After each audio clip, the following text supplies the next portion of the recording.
आपके आपके जो मॉक टेस्ट होते हैं वो बहुत ही, उसमें जो क्वेश्चन होते हैं बहुत ही रिलेवेंट क्वेश्चन है, जो जैसे क्वेश्चन एग्जाम में आते हैं उस वैसे ही सेम क्वेश्चन आते हैं, उससे भी थोड़े टफ ही होते हैं। तो अपन अपन की प्रिपरेशन जो अपन है वो उसको इवेलुएट कर सकते हैं, जज कर सकते हैं कि मैं कहाँ स्टैंड कर रहा हूँ।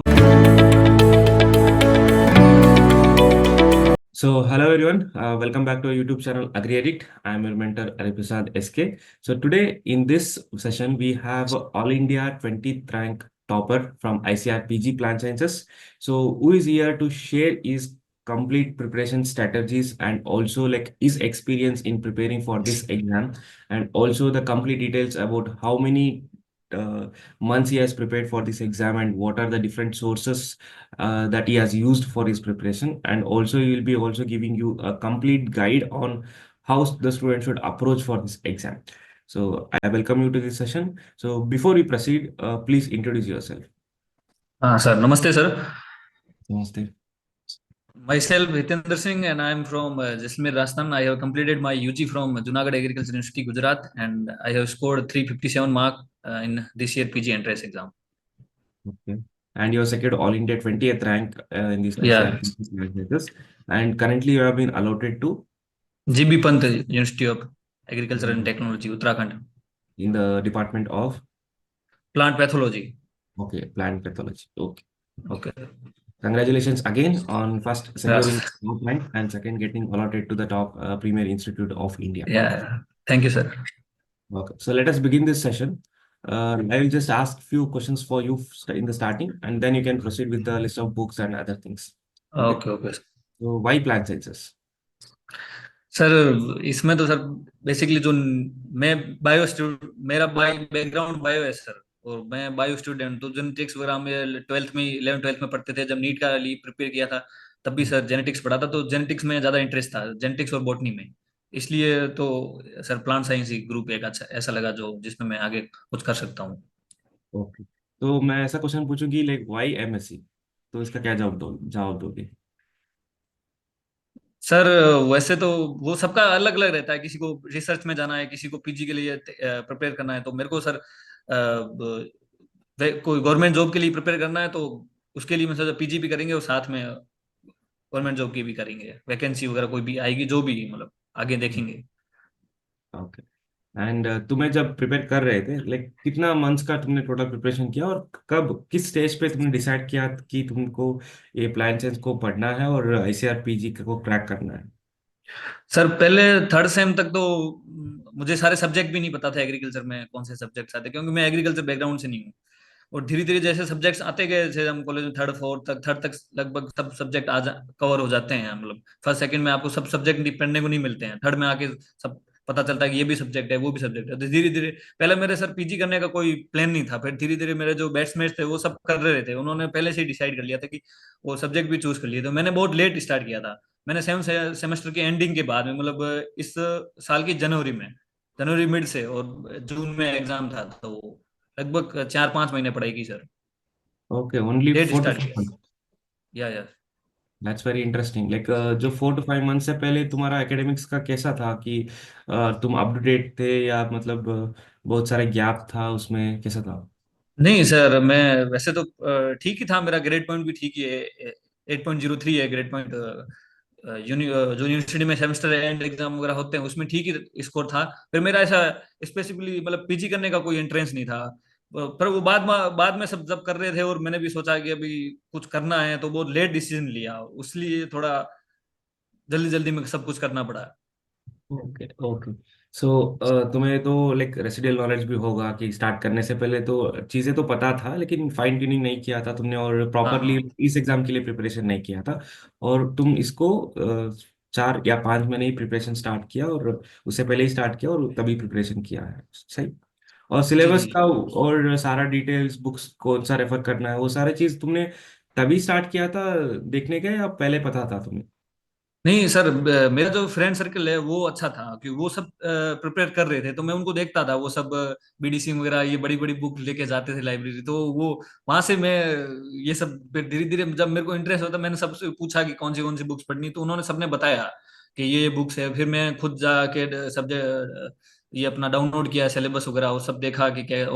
सबसे पहले मैं प्रिपरेशन स्टार्ट करने से पहले मैंने 3 4 साल के प्रीवियस ईयर पेपर लाके वो सब देखे, तो मेरे को लगा कि हाँ मैं ये कर सकता हूँ। वो देखने के बाद मैं ऐसा लगा कि हाँ ये तो मैं कर सकता हूँ, क्योंकि जेनेटिक्स पहले पढ़ा था सर, और ब्रीडिंग थोड़ा बहुत तो सर यूजी में पढ़ा है, और पैथो भी, तो मेरे को लगा ये मैं कर सकता हूँ। इसलिए मैंने फिर धीरे धीरे बुक्स ऑर्डर किया और फिर स्टार्ट किया।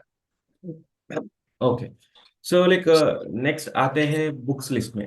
बुक्स लिस्ट में ज्यादा कुछ डिफरेंस नहीं होगा मेरे ख्याल से कि हाँ जो पेपर्स पढ़ते हैं और जो भी स्टूडेंट्स पढ़ते हैं वो सारे सेम ही है ऑलमोस्ट। एक दो चीजें होंगे, जो यूजी का नोट्स होगा, मैनुअल्स होगा, वो एक्स्ट्रा होगा, जो स्टूडेंट्स मतलब डिफरेंस होता है की सोर्स में। बाकी जो स्टैंडर्ड बुक्स है जो रेफर करते हैं प्लान साइंस को, वो बाकी वही, सब जैसे कि जेनेटिक्स के लिए तुमने भी बीडी सिंह बीडीसी। पढ़ा होगा, और हाँ या ब्रीडिंग सर, के लिए भी बीडी सिंह या पुनाची, बीडीसी। है ना। हाँ ये सर। और प्लांट पैथोलॉजी के लिए तुमने एचसी डुबे पढ़ा होगा। हाँ और एनजी रंगा के नोट्स पढ़े थे, और एनजी एच सी रंगा के दुबे। नोट पढ़े थे कि डिसीजेस के लिए एनजी रंगा का नोट्स, और यस सर। एचसी क्लासिफिकेशन वगैरह कवर करने के लिए एचसी डुबे पढ़ा होगा। और उसके यस साथ सर। टेक्नोलॉजी के लिए तुमने पीके अग्रवाल या आर एल अग्रवाल पढ़ा पीके होगा। अग्रवाल पढ़ा था सर वो। हाँ रंगा नायकी की बुक से ऑब्जेक्टिव वगैरह किए थे। ऑब्जेक्टिव वही है करने के सेम लिए। सर जो सब करते हैं। और लास्ट माइक्रोबायोलॉजी के लिए अगर तुमने स्टैंडर्ड बुक्स रेफर किया था तो तारा एंड कपूर का रेफर किया होगा। हाँ वही वही, उसके लास्ट चैप्टर जो फूड माइक्रोबायोलॉजी के जो है, वो चार हाँ। पांच चैप्टर पढ़े थे। ओके। और माइनर के लिए जैसे कि प्लांट फिजियोलॉजी के लिए तुमने कोई नोट्स को प्रेफर वो किया सर था। जो हमारे पुराने नोट्स थे मेरे 12th के नीट के, वही पढ़े थे, एनसीईआरटी पढ़ी थी फिजियो के लिए ओके। तो। और बायोकेमिस्ट्री के लिए। बायोकेमिस्ट्री के लिए ऐसा मैंने कुछ पढ़ा नहीं। एक वो एंजाइम्स करके कुछ चैप्टर, एक बायोमोलिक्यूल्स करके एक चैप्टर आए 11th के एनसीईआरटी में, वो पढ़ा था। ओके। सो ये सारी चीजें सेम है जो स्टूडेंट्स अक्सर पढ़ते हैं इस एग्जाम के लिए, और जनरल एग्रीकल्चर के लिए जी जी। ऑब्वियसली अरुण कार्तियान या नेमरसुंदर रेफर किया होगा। तो ये सारे या चीजें सर, सेम है। सेम। तो ये इसके बारे में हम ज्यादा बात नहीं करेंगे। इसके अलावा तुम्हें क्या लगता है कि तुमने कौन सा स्ट्रैटेजी तुम्हें मतलब 20th रैंक तक लेके आया है, और स्टूडेंट्स को क्या फॉलो करना है along with studying this standard books, इसके बारे में थोड़ा बताओ। सर मेन मेन कोई भी एग्जाम हो सर, उसका उससे प्रिपेयर करने से पहले आप उसके क्वेश्चन पेपर देखो और सिलेबस देखो। अब मैंने जैसे लेट किया था, तो मैंने थोड़ा एक एनालाइज करो, पहले सिलेबस एनालाइज करो और क्वेश्चन पेपर देखो, तो आपको लगता है कि मैं कर सकता हूँ तो फिर स्टार्ट करो, और धीरे धीरे करना शुरू करो। और एटलीस्ट मतलब ऐसा लोड लेने की कोई वो नहीं है। जैसे मेरा तो क्लास ही भी चल रही थी उस टाइम, ईएलपी भी चल रहा था, और साथ साथ में मैं पढ़ रहा था।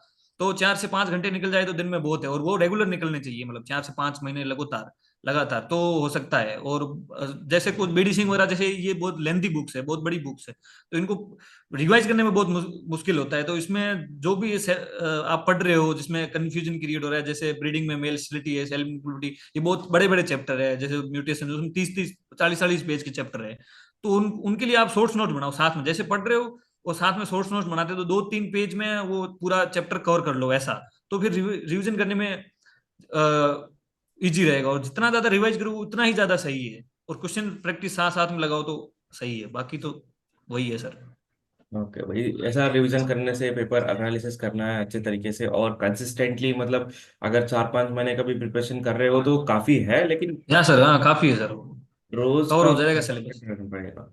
और तुमने ड्यूरेशन बताया था, तो रोज कितना मतलब कितना घंटा पढ़ते थे तुम। सर जब मेरा ईएलपी था तब तो 4-5 घंटे, और ईएलपी खत्म हो गया उसके बाद में लास्ट के 15-20 दिन तो 8 से 10 घंटे। ओके, 8 से 10 घंटे पढ़ रहे थे। और हम्म। जब तुमने एग्जाम करीब आ रहा था, और तभी तुम्हारा माइंडसेट कैसा था, तुम कॉन्फिडेंट से, बहुत ज्यादा कॉन्फिडेंट थे, या मतलब कैसा था। माइंड सेट सर, पहले तो मेरा ऐसा ही था कि एग्जाम आए उससे पहले मैं सारी बुक्स पढ़ लूँ एक बार, स्टैंडर्ड्स। तो वो लगभग लगभग लगभग मैंने खत्म कर लिया था। कुछ कुछ माइनस सब्जेक्ट है उसमें नहीं कर पाया था, पर उसके लिए मेरे को इतना ज्यादा टेंशन नहीं था। मतलब लास्ट में एक प्लांट साइंस करके एक बुक आती है, इंस्टेंट प्लांट साइंस करके, वो मैंने लास्ट में पढ़ी थी 10 10 दिन, वो लास्ट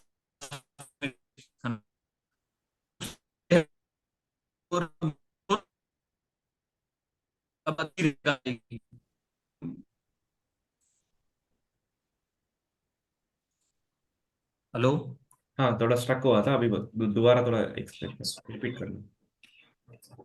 हाँ सर, मैंने कभी ऐसा सोचा नहीं था कि मेरी इतनी अच्छी रैंक आ जाएगी। बस खुद पे विश्वास रखो और तैयारी करते रहो, प्रिपेयर करते रहो। 4 से 5 घंटा पढ़ रहे हो तो वो डेली पढ़ो, ऐसा नहीं कि मतलब गैप मत दो। गैप डालते ही फिर अपन जो चीजें वो भूलना शुरू हो जाते हैं, और भूलने से पहले ही वापस उनको रिवाइज करो। और मेक श्योर कि तुम्हारी कंपनी अच्छी हो। जैसे मेरी जो बैचमेट्स थे वो सब अच्छे थे, वो सपोर्टिव थे, वो खुद प्रिपेयर कर रहे थे पहले से ही प्लांट साइंस में। और हमारे ग्रुप में 6 लोग थे सर, एक की 16 रैंक है, एक की 18 है, मेरी 20 है, एक 34 रैंक वाला भी है सर, एक 54 वाला भी है, और 77 वाला भी है। सारे टॉप 100 में ही है हम, सारे ना सारों ने एक साथ ही प्रिपेयर किया है। तो मेक श्योर आपकी कंपनी अच्छी हो तो वो आपको मोटिवेट करते रहेंगे, गाइडेंस देते रहेंगे, तुम साथ में डिस्कस करोगे। जैसे जो एआर के क्वेश्चन होते हैं वो सर आप मतलब खुद से नहीं पढ़ के नहीं हो पाता, वो अपन डिस्कस करते हैं तो उसी से वो चीजें आपको माइंड में क्लियर होती है। ओके। तो मैंने इस सवाल को इसलिए पूछा क्योंकि तुमने लास्ट 4 to 5 मंथ में प्रिपरेशन स्टार्ट किया था। अगर तुम कंपेयर करोगे तो जी सर। ज्यादातर लोग मतलब 1 साल 2 साल पहले ही प्रिपरेशन स्टार्ट कर लेते हैं। तो हाँ इसी डिफरेंस के लिए मैंने पूछा कि लास्ट में तुम्हारा माइंडसेट कैसा था, कि तुम कॉन्फिडेंट थे या मतलब थोड़ा डर गए थे कि मतलब कैसा एग्जाम जाएगा तुम्हारा। क्योंकि अगर वो तो कंपैरिजन होता ही है कि साथ वाले मतलब अगर जी वो जी सर। जल्दी स्टार्ट हाँ करते हो तुम लेट स्टार्ट करते हो, तो इसमें एक तुमने कैसा माइंडसेट था तुम्हारा लास्ट में, और तुमने उसको कैसे हैंडल किया? हाँ सर, जैसे मैं उनको, जैसे मेरे बैचमेट थे उन्होंने पहले ही प्रिपरेशन स्टार्ट किया जैसे मैंने बताया, तो उन्होंने काफी जैसे बुक्स वगैरह है तो वो कवर कर ली थी, बीडीसी वगैरह है, तो मैंने धीरे धीरे किया। पर मेरे को ऐसा खुद में कॉन्फिडेंस था कि हाँ मैं कर लूंगा, क्योंकि मैं प्रीवियस ईयर पेपर देखता था और सिलेबस देखता था, तो मुझे लगता था ये तो मैं कर पाऊंगा। तो धीरे धीरे 2-3 महीने में जैसे मेरे को ब्रीडिंग में सर प्रॉब्लम प्रॉब्लम आई पढ़ने में, तो बीडी सिंह खास करके बिल्डिंग की पढ़ने में थोड़ा प्रॉब्लम आई, तो मैंने धीरे धीरे कर करके वो किया। एक टाइम आने 2-3 महीने जो स्टार्टिंग के वो थोड़ा ऐसा था सर के नहीं कर, वो डाउट आता था। पर वो एक बार 2 बुक्स कवर हो जाए आपकी, फिर तो ऐसा सा लगने लग जाता है हाँ अब तो कर सकते हैं। और ओके। खुद पे विश्वास रखना है और कंटिन्यू मेहनत करना है, और कुछ नहीं है सर। ओके। और अगर तो कोई बंदा सर पहले से ही प्रिपेयर करना है तो वो सबसे बेस्ट है सर, डिसीजन जितना अर्ली ले उतना सही है सर। तो सही। ओके, तो मैं इस सेशन को ले काफी ज्यादा मतलब क्रिस्प वे में रखना चाहता था, क्योंकि जो भी टॉपर्स का वीडियोस है वो सेम ही बताते हैं, वो मैंने बहुत सारे इंटरव्यूज भी ऑलरेडी किया है। लेकिन जी जी स्टूडेंट्स सर। को टाइम में थोड़ा ज्यादा इन्फॉर्मेशन मिलना चाहिए, और उनको रियलिस्टिक भी लगना चाहिए कि कैसा क्या प्रिपेयर करना है, कि अंदर वाला जो माइंडसेट है कि वो उसको पता होना चाहिए कि सबको जो भी यार टॉपर हो, टॉप रैंकर 1 हो 2 हो 20 हो, सबके दिमाग में वही रहता है कि कॉन्फिडेंस मैटर करता है, उनका खुद का कॉन्फिडेंस ये कैसा। सर उन्होंने पूरा एग्जाम गेम कॉन्फिडेंस का है। हाँ। और जो तुमने जैसे बताया कि तुम्हारा कंसिस्टेंसी इज की, लेकिन तुमने कंसिस्टेंटली यस तीन सर। चार में किया था, वो कंसिस्टेंट वे में किया था, और लास्ट लास्ट में 8-10 घंटे भी तुमने निकाले और अच्छे से टाइम दिया। और बाकी यस एग्जाम सर। के लिए तो कॉन्फिडेंट थे कि तुमने बहुत सारे कंटेंट सही से कवर किया था, इसके हिसाब से तुमने इसको निकाल के आए थे। और इसका लास्ट क्वेश्चन मैं पूछना चाहूंगा कि जो अग्रेडिट है, तुम्हारा प्रिपरेशन में मतलब कैसा कंट्रीब्यूशन किया है, उसके बारे में सर क्या बोलना चाहोगे? एग्री एग्री एडिक्ट के सर जो प्रिपरेशन में बहुत कंट्रीब्यूशन है मेरा। जो इनके सर आपके आपके जो मॉक टेस्ट होते हैं वो बहुत ही, उसमें जो क्वेश्चन होते हैं बहुत ही रिलेवेंट क्वेश्चन है, जो जैसे क्वेश्चन एग्जाम में आते हैं उस वैसे ही सेम क्वेश्चन आते हैं, उससे भी थोड़े टफ ही होते हैं। तो अपन अपन की प्रिपरेशन जो अपन है वो उसको इवेलुएट कर सकते हैं, जज कर सकते हैं कि मैं कहाँ स्टैंड कर रहा हूँ, मुझे अभी कौन सा टॉपिक इंप्रूव करना है, कहाँ मैं गलतियां कर रहा हूँ, तो उससे वो काफी हेल्पफुल है। हम्म। तो क्या सजेस्ट करना चाहोगे तुम्हारे जूनियर्स को, लाइक कैसे प्रिपेयर करें, लाइक ओवरऑल तुम्हारा क्या सजेशन रहेगा कि अगर कोई प्रिपरेशन कर रहा होगा और आगे जाके करना चाहेगा कि प्लांटेस में आके उसमें अच्छे रैंक निकालना निकालना है और एचआर को क्रैक करना है, तो ओवरऑल तुम्हारा क्या सजेशन रहेगा? सर बस मेरा यही कहना है कि जितना जल्दी हो सके आप यूजी में पढ़ते हो, थर्ड सेम तक आते आते सब सब्जेक्ट आपको आप अब सब सब्जेक्ट से देख लेते हो, तो उसके बाद में जितना जल्दी हो उतना आप डिसीजन ले, आपको पीजी करनी है तो कौन से सब्जेक्ट में करनी है, तो वो जल्दी से चूज करें और उसमें धीरे धीरे प्रिपेयर करना शुरू करें। पहले सिलेबस देखें, फिर सबसे पहले क्वेश्चन पेपर देखें। क्वेश्चन पेपर देख के आपको पता लगेगा कि हाँ कैसा लेवल है, मैं कर सकता हूँ कि ऐसे क्वेश्चन नहीं कर सकता, उसके बाद में फिर धीरे धीरे प्रिपेयर करें। और जो प्लांट साइंस की बात है तो सर प्लांट साइंस में तो सर जो स्टैंडर्ड बुक्स है सबको पता है, वो कौन बीडी सिंह पढ़नी है कि ऑब्जेक्टिव कहाँ से करने हैं, तो वो धीरे धीरे करो। जहां तक हो सके मेरा ऐसा मानना है कि सर आप अ, जैसे कोई कोर्स ले ले, जैसे सर आपका कोर्स है प्लांट साइंस मास्टर कोर्स, तो वो ले तो उससे बहुत हेल्प हेल्प मिलती है, उससे कंटिन्यूटी बनी रहती है। जैसे आप पढ़ाते हो तो आप जैसे जो स्टूडेंट्स उनको पर्सनली कांटेक्ट करते हो, उनको पूछते हो गया क्या दिक्कत है, तो जैसे आज आज का जो टॉपिक पढ़ा है उससे जो क्वेश्चन भेज दिए तो वो कर ली उसमें, तो वो तुरंत हो जाता है। जैसे हमने तो किया था वो तो लास्ट में किया था, वो मारा मारी थी, वो जल्दी जल्दी में हो गया सब। और मैं ऐसा, जो जूनियर जो है जो प्रिपेयर करना चाहते हैं तो वो सेकंड ईयर से ही प्रिपेयर करना शुरू करें। और जैसे अगर आपका कोर्स है वो ले तो सबसे बेस्ट है सर। और जो आपके क्वेश्चंस है, टेस्ट सीरीज है, और जो आपका कंटेंट है, क्लासेस है, वो बहुत अच्छी है और उसमें हेल्पफुल ही रहेगा वो। अगर ले तो सबसे बेस्ट है क्योंकि वो कंटिन्यूटी बनी रहेगी। ओके। ओके। तो thank you so much like Hitendra, like तुमने तो बहुत डिटेल में तो जो भी तुम्हारा प्रिपरेशन जर्नी था उसको अच्छे तरीके से तुमने एक्सप्लेन किया, ताकि स्टूडेंट्स को ऐसा भी हो जाता है कि स्टूडेंट्स जितना भी जल्दी पता हो कि प्रिपेयर करना है, लेकिन लास्ट में अटक जाते हैं कि लास्ट 4 या 5 महीने बच जाते हैं उनके पास, हाँ तभी कुछ सही से डिसाइड कर पाते हैं कि उनको करना है। अगर स्टूडेंट्स लाइक तुम लोग भी ऐसे स्टेज में पहुंच जाते हो जब तुम इस वीडियो को देख रहे हो, ऐसा नहीं है कि सारे स्टूडेंट्स अभी वीडियो को देखेंगे, पता नहीं दिसंबर के बाद भी बहुत सारे लोग मतलब यूट्यूब में सर्च करके इस वीडियो को देखते होंगे कि हाँ मुझे अभी कैसा प्रिपरेशन करना है। तो this is the motive. Like Jitendra अभी तो इसने बताया कि लास्ट 4-5 मंथ्स इसने डेडिकेट किया था एग्जाम के लिए, और लाइक और इसने ऑल इंडिया 20th रैंक निकाले। So it's up to you, like तुम्हारा पोटेंशियल कितना है और तुम्हारा कॉन्फिडेंस कितना है और क्या स्ट्रेटेजी तुम फॉलो कर रहे हो एग्जाम के लिए, वो ज्यादा मैटर करता है कि एग्जाम को क्रैक कर पाओगे नहीं पाओगे। सो वही है, इस वीडियो से तुम लोगों को काफी ज्यादा हेल्प मिला होगा कि, और पता लगा होगा कि रियल टाइम एक्सपीरियंस सामने तो देखे होंगे कि उसका एक्सपीरियंस क्या था और उसने कैसा मतलब इस एग्जाम को क्रैक किया है। और आगे जाके तुम लोगों को जो भी क्वेरीज होगा और जितेंद्र से भी कनेक्ट करना होगा तो इस वीडियो पे आप कमेंट कर सकते हो। और is so humble that he will definitely guide his juniors for upcoming batch. या या thank So, you sir, thank you sir. thank you so much for your sparing for your valuable time in attending this session and guiding your juniors through this platform. So, I'm very grateful for your time, and I wish you all the very best for your upcoming studies and for your overall career. Thank you so much. या thank you sir, thank you. Okay, thank you.